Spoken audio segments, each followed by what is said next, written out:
I know Tank is the big fish, but who's the great B-side out there for him? I don't know. I mean, all these guys are kind of the same. To me, all of these guys are very good fighters. Shakur's a very good fighter. Frank Martin's a very good fighter. Who else we got in the division? In that division? At 35, yeah, that's the main fight now. Yeah, Lomachenko's still a good fighter. Shakur. Yeah, Lomachenko's still a good fighter. The other little young up-and-coming... Abdullah Mason, but he's young. Yeah. No, not him. Keyshawn. Keyshawn's a good fighter. Yeah. Got a lot of good, young, talented fighters out there. That division is very healthy. Very healthy. So, yeah, just I'm just trying to think who would be. Well, Shakur, is that a big fight now? Is it getting closer to being any big? fight that Tank Davis in is a big fight. How do you think Tank will give him problems that he hasn't seen yet from his former fights? Well, Tank is a different animal because he's never seen anything like Tank Davis. You know, Tank Davis has the combination of speed, power. You know, he has a great chin. He can do it all. He's a complete fighter. And come April 22nd, again, he's going to give the fans exactly what they want to see. What do you want to see? What would you love to see? This going off script for me. What would you love to see in the fight? Obviously a Tank win, but what kind of fight would you love to see? A Tank knockout. Okay. Yeah, do what he normally does. Yeah. You know, on the biggest stage, you know, against a huge opponent, you know, and that's what it's all about, giving the fans exactly what they want to see. He has a hit list, and he's going to get every one of these guys, who y'all say are the top guys. Trust me. Shakur's going to get that work. He asking for it, he going to get that work. But it ain't what he think it is. I can't. See, the thing is with Tank, who I think is a brilliant fighter, right? So exciting, very heavy-handed. He loses a lot of rounds, right? He lost rounds against Frank Martin. He lost rounds against Ryan Garcia. He lost rounds against Pitbull Cruz. And these are all guys that aren't on the same level as Lomachenko and Shakur Stevenson. So he has to put a dent in these people, otherwise he'll get beat. But he does put a dent in them because he punches really hard, and Tank's not just a puncher, he's got a good boxing IQ as well. I just don't think he's technically, or the IQ is as good as Lomachenko or as good as Shakur Stevenson. But can he put a dent in them?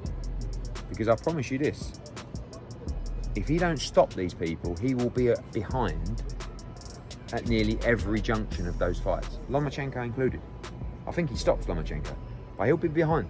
When did you see that in Tank? Even the possibility of him becoming like a megastar that he is now?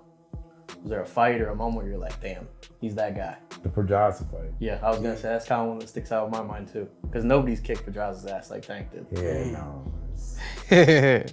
That was an incredible performance, and to be so young. He had like 50 rounds or something. 12 or 13 months. Before that, we had signed him. He's a real deal. Haven't I been saying all along, you guys have not seen what a terrific boxer Tank is. And that's what I'm saying. What's the one thing, something else I've been saying, he's a complete fighter. You know, and that's the makeup of a complete fighter. You also said levels. Yeah, in this level. Is he pound for pound the best fighter in the world right now? And you know, again, who's been saying that all along? And in the unforgiving world of professional boxing, a flawless defense is often hailed as a fighter's greatest weapon. But what happens when that impenetrable shield is locked inside a 20-foot ring with a calculated predator who only needs a single opening to turn the lights out? For years, fans have debated who would survive a clash between the ultimate defensive mastermind and the sport's most terrifying knockout artist. While the public calls it a coin toss, the man who built the modern blueprint for boxing empires sees no debate at all. According to Leonard Ellerbe, the longtime driving force behind Mayweather Promotions, this isn't a 50-50 super fight, it is a slow, methodical execution waiting to happen, and the victim has absolutely no chance of escaping his inevitable fate. Shakur is a quick boxer, a good guy, but do you think he would engage you enough that make it an entertaining fight, or if you fought him, do you feel like it would be a bad fight because you'd be chasing him all night? You know how it would go. Everybody in this room would know how it would go, you know what I mean? But I guess it'd be good for the sport if we fight now. The tension surrounding this fantasy matchup boiled over during a fiery face-to-face clash between two of the sport's most powerful executives. Eddie Hearn, standing firmly behind his newest star, praised his fighter's generational talent and unmatched ring intelligence. Are we ever going to see you two get together and make that fight happen, the fight that everybody wants to see? Tank will be back before the end of the year. We're looking at a couple guys right now, but he'll be back before the end of the year. As it relates to the Shakur Stevenson fight, Tank wants him. Tank wants him. But it's all about the timing of everything. All about the timing. I feel that we've got a 2-fight plan with Shakur. Hopefully extends Joe Cordina, Zepeda in February. I think that Tank against Shakur is one of the biggest fights in the sport.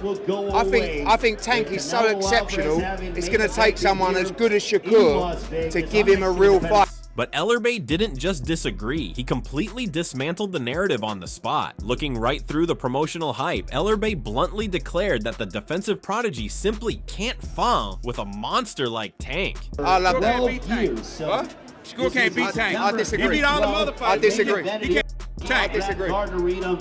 Tank loses rounds.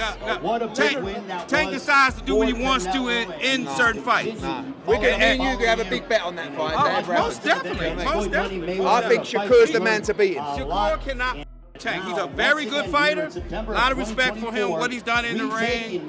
Got a good team around him, but he can't Tank. Can't beat Tank. I disagree with you on that. Can't beat Tank. Your point when it comes to making a big fight with Tank is you feel like the opponent has to draw a certain amount at the last time. How close or how far away is Shakur from that moment? I don't want to get into those details. I mean, obviously, he's won every fight that he's had in the ring, but the business is always different. You know, we all know what Tank brings to the table.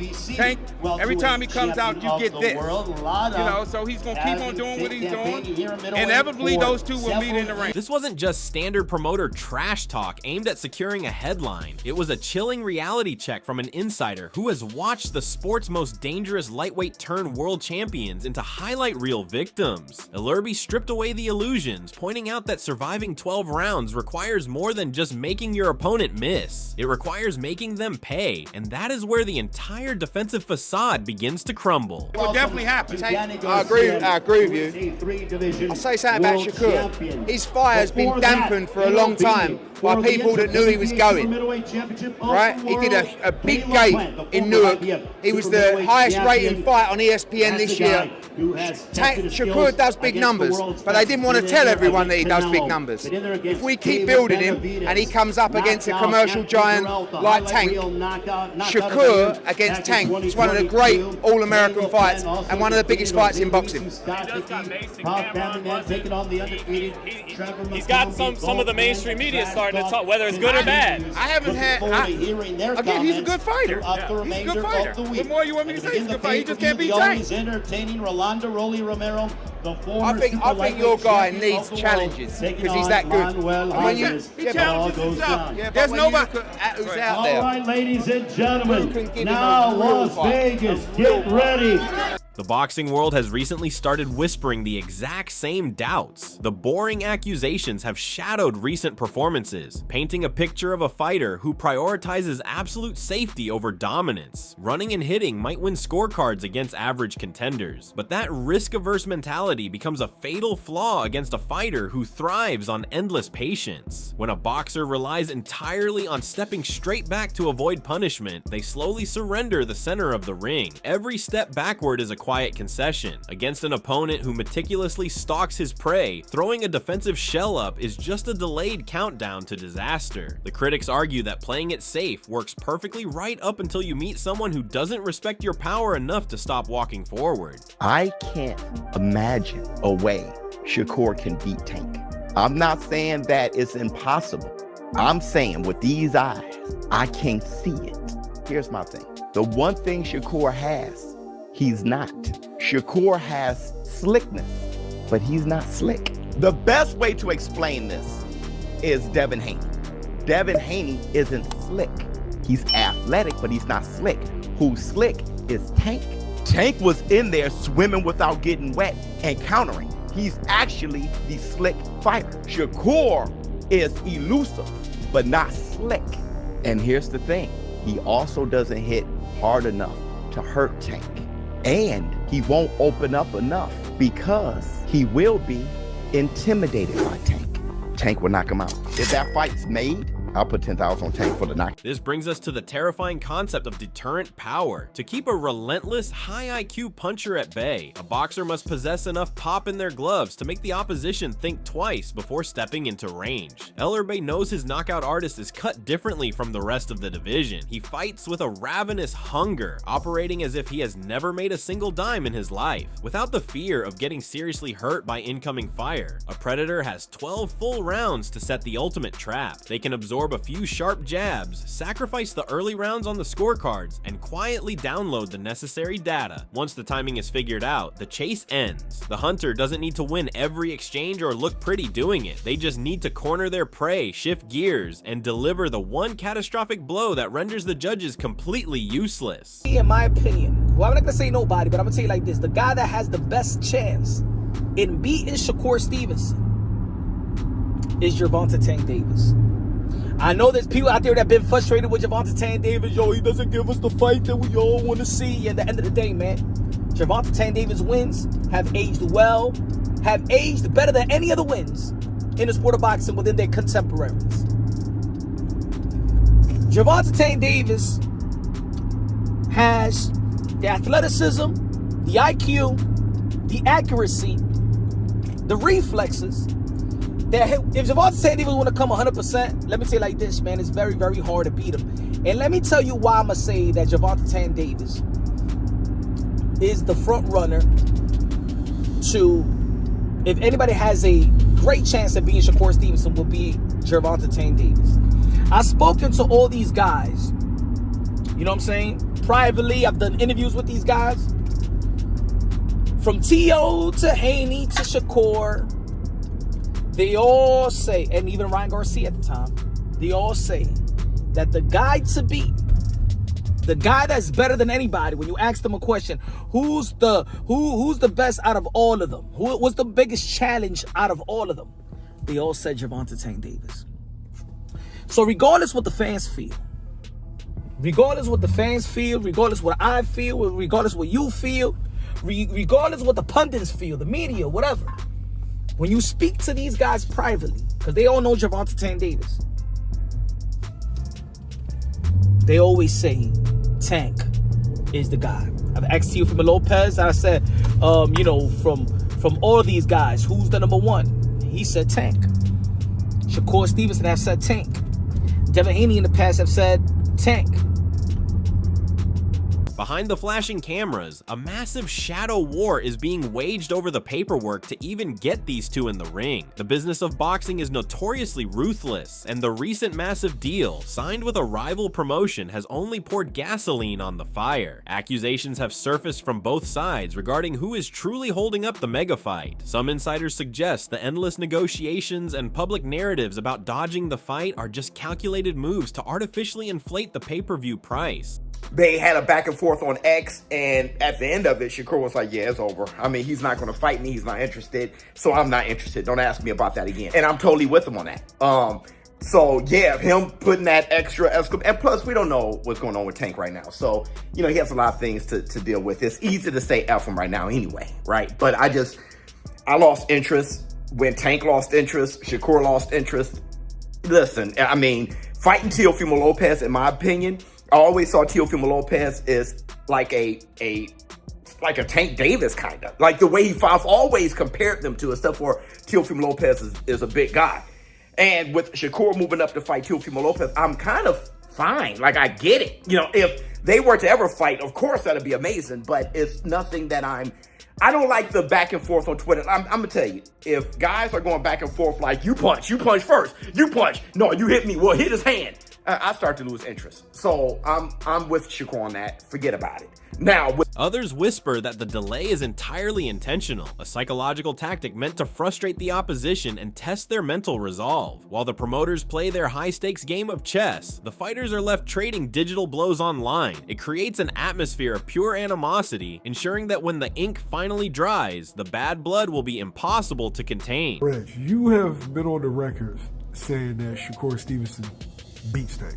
This is like for years. It's like the last 4 or 5 years. Right. Did that fight against Lamont Roach kind of cement that in your mind? Like, nah.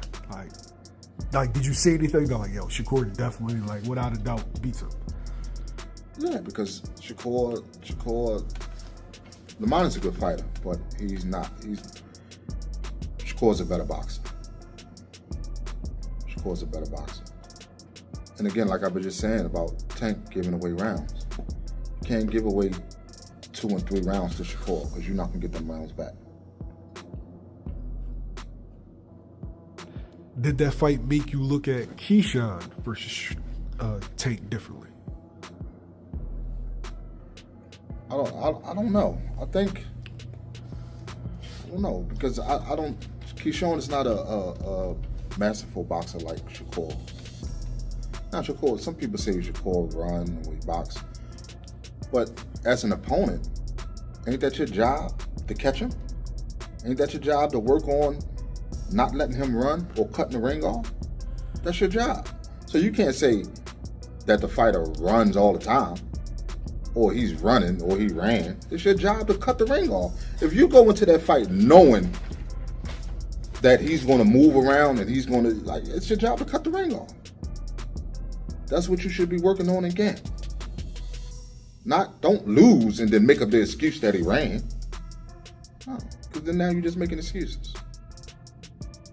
We have already witnessed what happens when flash and speed meet calculated devastation. A recent mega fight served as a brutal warning sign for anyone relying purely on athletic gifts to survive. A taller, faster opponent walked into the ring, radiating absolute confidence, promising a swift and spectacular knockout. Instead, he was systematically broken down. The explosive power and raw speed were completely neutralized by sharp, agonizing bodywork and brilliant defensive reads. The Predator absorbed the early storm, found the perfect opening, and folded his opponent with a singular suffocating body shot. Ellerbe looks at that exact performance and sees the same dark fate awaiting anyone who tries to outsmart a fighter who possesses both elite boxing intelligence and fight-ending dynamite in both hands. The trap is always waiting, and eventually everyone steps in it. Well, holding is part of boxing. Oh, no, I know. You know what I mean? Yeah.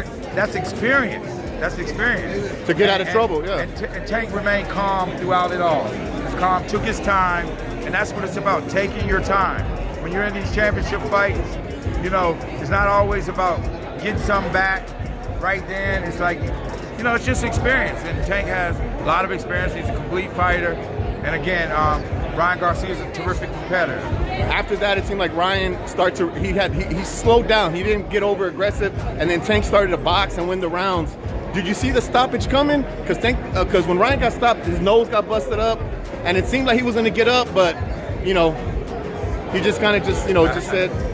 Again, and it's no disrespect to Ryan, but Tank has a lot of experience. And that's what it comes down to. That's really what it comes down to. I heard you talk about the levels. Did Tank just show that he's just on another level? Yeah, and he'll continue to show that because, again, he gets better and better with each fight. Can't fight everybody in one night. But, again, this is just another notch under his belt.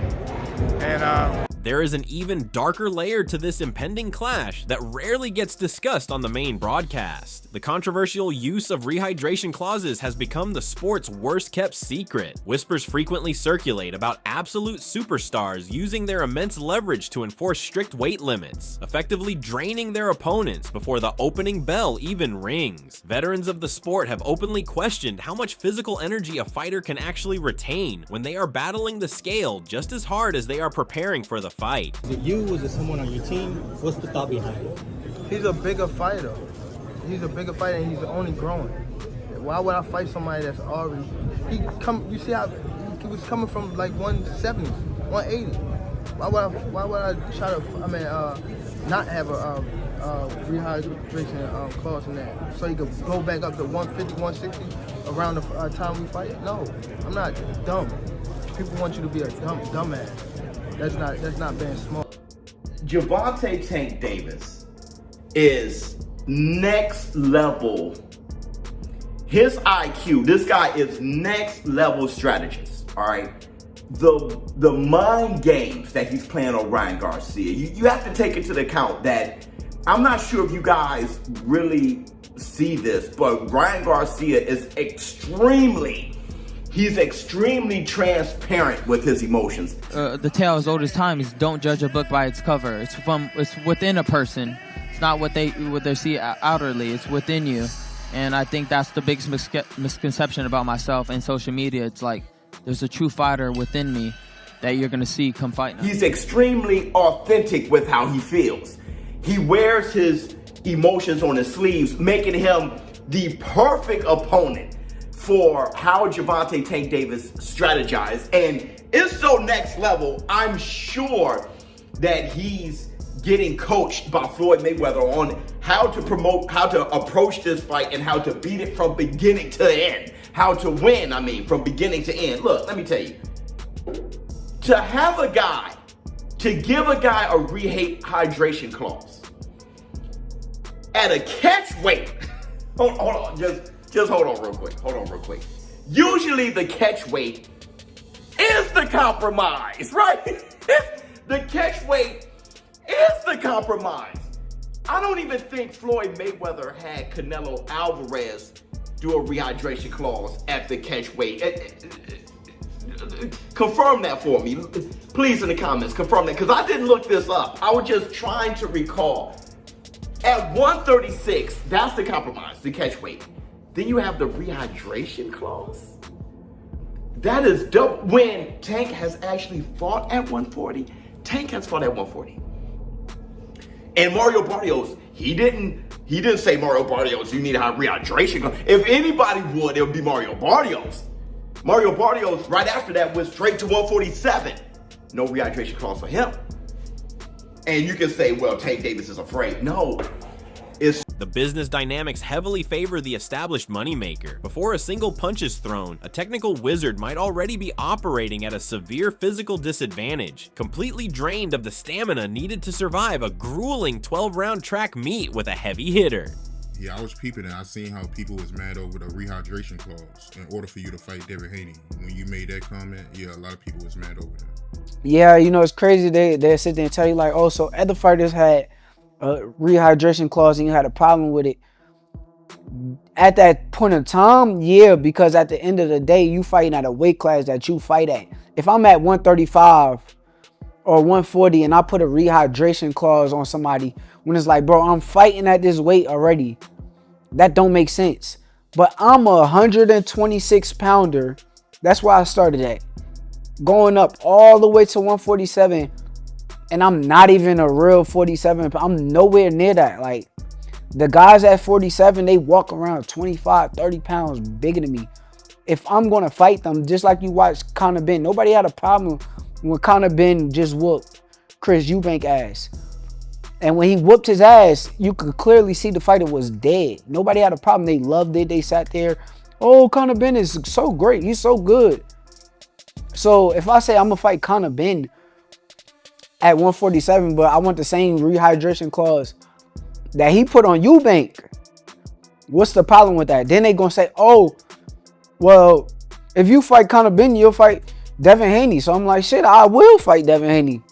Give me the same shit that Conor Benn that I'm asking for over Conor Benn. That if they accept that, then, but it's like so many people just hate on me so much to where they want me to act like I'm contradicting myself. They want me to feel like I'm saying something out of the ordinary, but no, I'm saying something that's facts.